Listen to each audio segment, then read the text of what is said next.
Mon ex-copain m'a tiré dessus sans faire exprès avec un fusil. Quand il buvait pas, c'était un gentil garçon tout calme dans son coin qui embêtait personne. Et dès qu'il buvait, il avait une case dans sa tête qui se déclenchait comme ça. Et il repensait à des histoires de 2002, des problèmes qu'il avait eu en 2004. Moi, je vivais plutôt mal le fait qu'il ait deux personnalités, en fait. Et donc, il m'a parlé des affaires chez une fille. Et il m'a dit, je vais les chercher. Je lui ai demandé de quelle affaire il parlait, qu'est-ce qu'il voulait récupérer. Et m'a dit des vêtements, une console, et c'est tout. Au début, il m'a juste dit ça. Et c'est sur la route qu'il m'a dit que je dois récupérer aussi un fusil. Quand il a récupéré le fusil, il a récupéré que le fusil. Il y avait ni vêtements, ni console, ni rien du tout. Pour remonter vers où j'habite, il y avait environ 20 minutes de route. Et sur les 20 minutes de route, il a dû tirer pendant 10 minutes par la fenêtre. Il faut savoir aussi qu'il était défoncé, il était sous ballon, il était sous shit, il était sous alcool. Jusqu'à ce que je lui ai dit qu'il y avait un barrage de gendarmes devant nous, en fait. Du coup, il l'a mis derrière. Et donc, quand les gendarmes ils nous ont arrêtés pour en faire le test d'alcool, j'étais négatif. J'ai bien parlé avec un des gendarmes. Je me suis clairement vendue en lui inventant une histoire sortie de ma tête. J'ai dit, c'est à mon grand-père qu'il est décédé, il faut que je le ramène. Sur le moment de la soirée, je voulais pas qu'on finisse lui et moi en garde à vue, ou que lui en garde à vue. Je voulais pas que ça... J'imaginais même pas que ça allait partir aussi loin. Il m'a dit, mais qu'est-ce que tu fous avec ce mec? Il me dit, mais regarde-le, il était au loin. Il me dit, mais regarde-le. Et c'est vrai qu'on aurait dit un fou parce que il était là, il disait aux gendarmes, je prends, parce que les gendarmes, ils voulaient qu'ils mettent le fusil dans la chaussette et dans le coffre. Et lui, il disait non, je prends pas le fusil parce que si je prends le fusil, vous allez me tirer dessus comme dans les films. Donc, du coup, j'explique au monsieur qu'il a bu, qu'il est défoncé, que voilà, il est pas dans son état. Donc du coup, je vais le voir, je lui dis prends le fusil, mets-le dans le coffre, qu'on parte de là en fait. Ils avaient juste à regarder son casier judiciaire, on repartait pas de là-bas, c'était sûr. Il a un casier comme ça, qu'avec armes, machin. Du coup, ils nous ont laissé repartir. Les gendarmes n'ont jamais entendu les coups de feu quand je tirais avant d'arriver au barrage. Après le barrage, on devait aller à Marseille. Du coup, j'ai pris la décision de le poser chez moi, le fusil, et je suis repartie. On a continué notre soirée. Même pas une heure après, on est revenu chez moi, et le fusil était là, posé sur le lit, il avait pas bougé, quoi. Et lui, je sais pas pourquoi, en le ramassant, il l'a ramassé par la gâchette, en fait. Et lui, il était d'un côté du lit, moi, j'étais de l'autre, et en le ramassant, le coup est parti à bout portant dans ma jambe. Et moi, sur le moment, j'ai pas de douleur, rien, j'ai juste entendu le bam! J'ai fait ça et je lui ai dit, mais tu m'as tiré dessus. C'était ma seule réaction. Je lui ai dit, mais tu m'as tiré dessus. Et en relevant ma tête, je voyais la fumée, en fait, qui sortait de ma jambe, en fait. Je n'ai pas vu le trou, j'ai pas vu comment c'était au début, mais je savais que c'était grave. J'ai su de suite que c'était grave. Et de suite, il m'a mis par terre. Il a allé réveiller mon beau-père. Ma mère, elle est venue. Ah, je m'en rappellerai toute ma vie de sa tête. Et je lui ai dit, c'est rien et tout, je me suis fait ça toute seule, c'est rien. Et ma mère, elle a appelé tout de suite les pompiers. Mon beau-père, il m'a fait un garrot, et lui, je l'ai plus vu.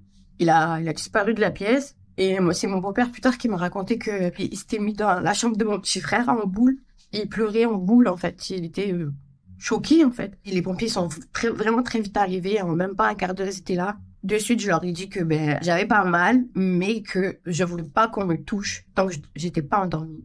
Ils ont attendu le médecin, les gendarmes sont arrivés entre-temps, le médecin arrive, me fait une piqûre, et moi, je m'endors.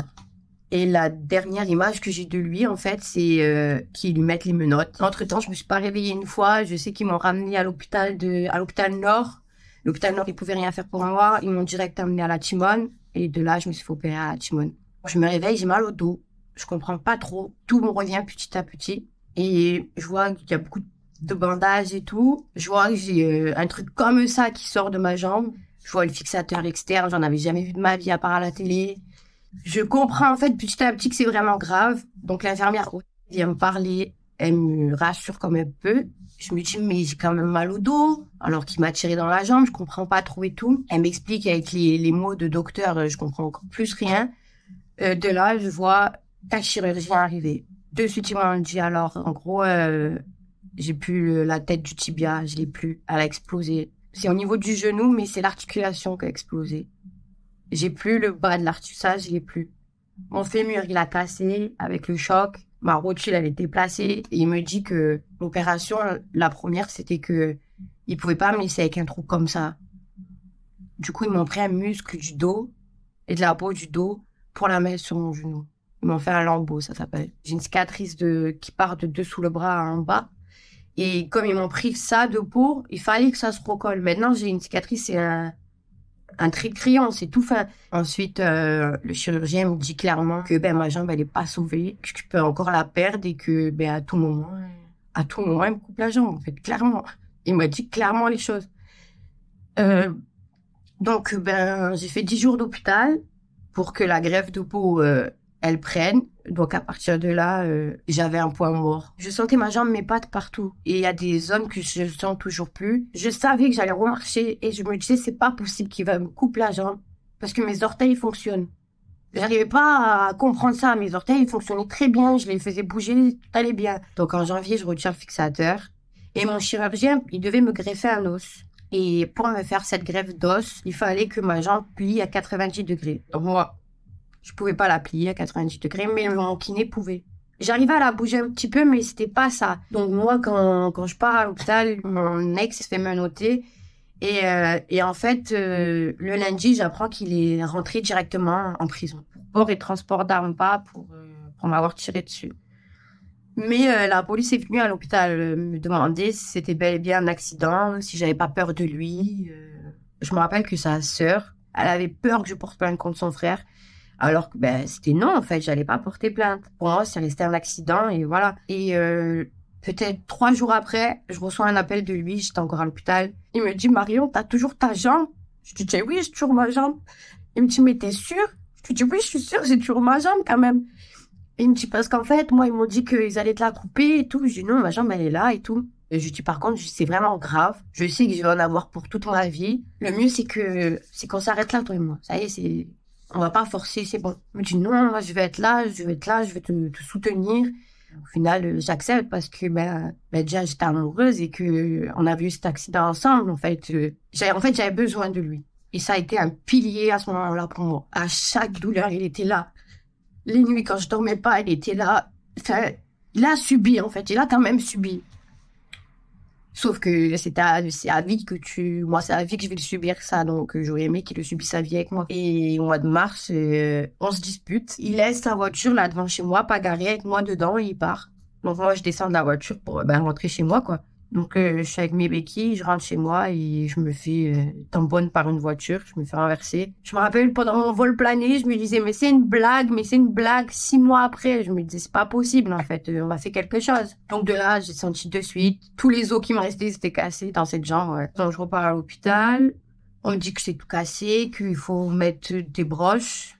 Ensuite, je suis sortie. Et donc après ça, j'ai pu reprendre ma rééducation quelques mois après. Quand le kiné a réussi à me débloquer la jambe à 90 degrés, je me suis faite greffer un os. Tant que cette greffe d'os n'avait pas pris, j'étais pas sûre de garder ma jambe. Et moi, je le sais que ça va marcher. J'en suis sûre. Je sais que ça va le faire et que ça y est, je vois un peu le début de la fin et tout. Fallait pareil que j'attende 3 mois. Savoir si, l'os m'appartenait ou pas. Et au bout des 3 mois, mon chirurgien, il est trop content de lui. Moi, trop contente aussi parce que la greffe a pris. Sauf que ma jambe, elle est tordue. Je boite énormément et elle est pas belle aussi. Donc, je continue la rééducation après la greffe d'os. Et à la fin du centre de rééducation, je remarche un petit peu. Ma jambe touche le sol. J'ai les béquilles, mais je remarche. À ce moment-là, j'ai 25 ans. Tu me dis, toute ma vie, j'ai marché avec une béquille. Et là, qui m'a dit, en fait, tout est possible. Je vais te la redresser. Ça y est, je suis en forme. Je me dis, dans 3 mois, je suis plus handicapée. Même si j'aurais toujours des séquelles, je boiterai toujours, je pense et tout. C'est pas grave, quoi. Quand je me suis fait renverser, déjà, je me disais pas, ça fait 2 fois, c'est à cause de lui. Je me disais, on a fait quelque chose. Et en fait, après, tout le monde me l'a dit. C'était lui qui me pourrissait la vie plus qu'autre chose, en gros, parce qu'il est pas bien dans sa tête. J'ai plus le temps pour être avec quelqu'un qui est pas bien dans sa tête. C'est malheureux à dire, mais j'ai essayé de l'aider, moi. Mais après, je me suis pris un coup de fusil, c'est à moi de m'aider. J'ai plus le temps de l'aider à lui, en fait. Je suis déjà en train de me reconstruire comme je peux, là. En fait, je galère et toi, t'es là, tu t'en fous de tout et c'est encore moi, je prends. Et il y a un jour, en fait, où il m'a levé la main dessus. Je lui ai rendu coup par coup et je l'ai quitté. Je lui ai dit, c'est fini. Tu peux pas me tirer dessus. Certes, c'est un accident et après venir me lever la main dessus, c'est pas possible. Et en fait, ce qu'il y a, c'est que je me suis dit, là, je l'ai vu dans tes yeux que tu voulais me faire mal. T'as voulu me frapper, c'était volontaire, c'est que tu voulais. Donc, c'est mort. La vie, c'est pas une série, on est dans la vraie vie, tu m'as fait vraiment mal. Tu m'as brisé, c'est pas tu m'as brisé le cœur. On parle pas d'une petite amourette où tu m'as brisé le cœur, c'est tu m'as brisé, frérot. Depuis que il est sorti de ma vie, je vis ma meilleure vie, genre. Il manque que le travail. Mais ça va être un petit peu lent parce que j'ai encore une ou deux opérations à faire. Il faut que je fasse une reconversion professionnelle aussi, parce que avant j'étais manutentionnaire, mais je pouvais plus faire un métier, rester debout toute la journée.